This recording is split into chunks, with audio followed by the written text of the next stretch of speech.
Alright, I'm going to try to make this short so we can go ahead and get this on done. So I just got through watching a video by Myth and Postmodernism.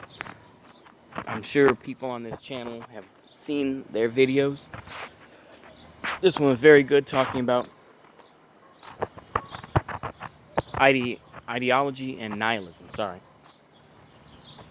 Excellent points made, talking about the history of Carl Schmitt and how ideology is viewed. I think to a point, maybe I've said some contradictory things to what he was talking about, but it does exist, and talking about, basically, we have to have political supremacy, this and that.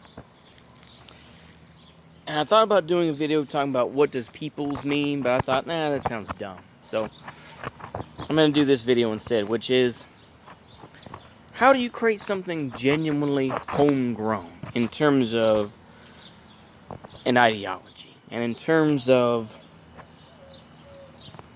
a genuine, in that video they talked, of course, about the political theory versus ideology being two different things. And of course he said, yeah, both are for retards, which I don't disagree with, and talking about how morality is relative. Very much so. You have to recall today, especially in the United States, you have kind of these loose things, right? And I also say this because I did see a video from Uber Soy as well, talking about, how right-wingers love Russia, this and that. And most of it is just being contradictory, of, I support the other, I'm for the current thing, or I'm against the current thing, which I think is very true, and I've tried to play sort of the centrist view, because I think, I don't want to be one of these guys who's just like, yeah, Russia and China are so base. It's like, you're not going to say that if China just comes in and just says, yeah, only Han people get to rule over you, and you become a third-class citizen being a slave somewhere.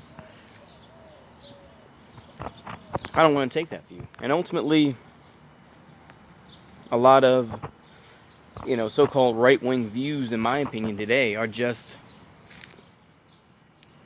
contradictory, right? Of, trans people cringe, or my 40% or something like that. And, talking about reading books, it's just like, I think I will say this, is that there are folks who have tried to expand on that. I think Culture Thug, I think their platform tried to move on with that. Maybe you can say NJP to a point, but I feel like it's still very LARPy in my opinion. But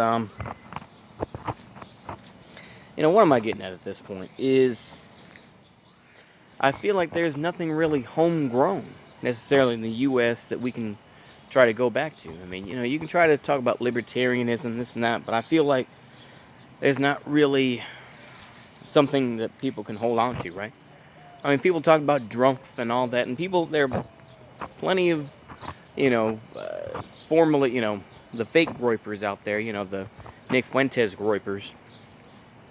Of course, it's still like, Drumpf's going to do better this time, but that's battered wife syndrome at this point, at least in my opinion anyway. That's battered wife syndrome sort of thinking, where it's just like, yeah, Trump's going to do better this time, folks. He's not going to beat us. But then again, the folks who talk about socialism, in a way, also suffer from battered wife syndrome, where it's like, socialism means this, folks. It's not the Soviet Union. Those red fascists, this and that. This is what socialism actually means.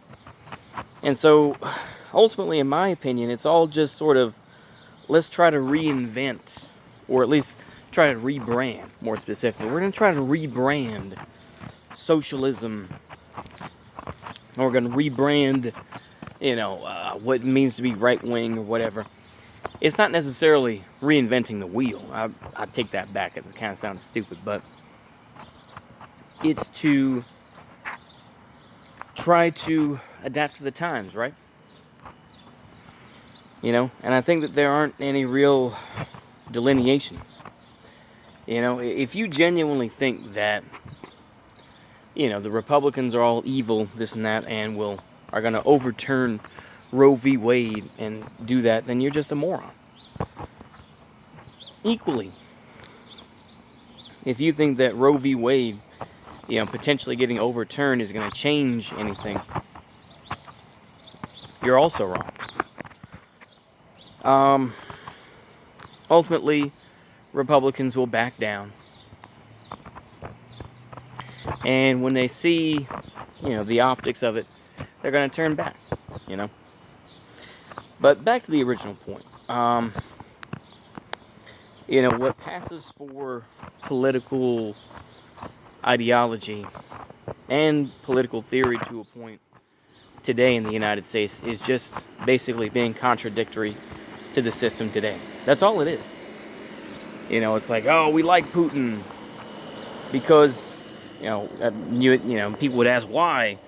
Well, because he, was going against the United States. That's it. What about those things that he said? He sounded, just like a lib. Oh, well, like I say, I think that it's a very sad state of things. That's why people feel upset. That's why people feel kind of out of place, And that's why I don't really listen to a lot of that shit. It's just like, oh, wow. Keith Woods is going to talk about some other subject. It's like, okay, good for him. But it's like, you can't really promote any sort of real Irish nationalism, can you? So, I don't get it, to be honest with you. Anyway, this video has gone on long enough. Hopefully y'all enjoyed that. See you later. Goodbye.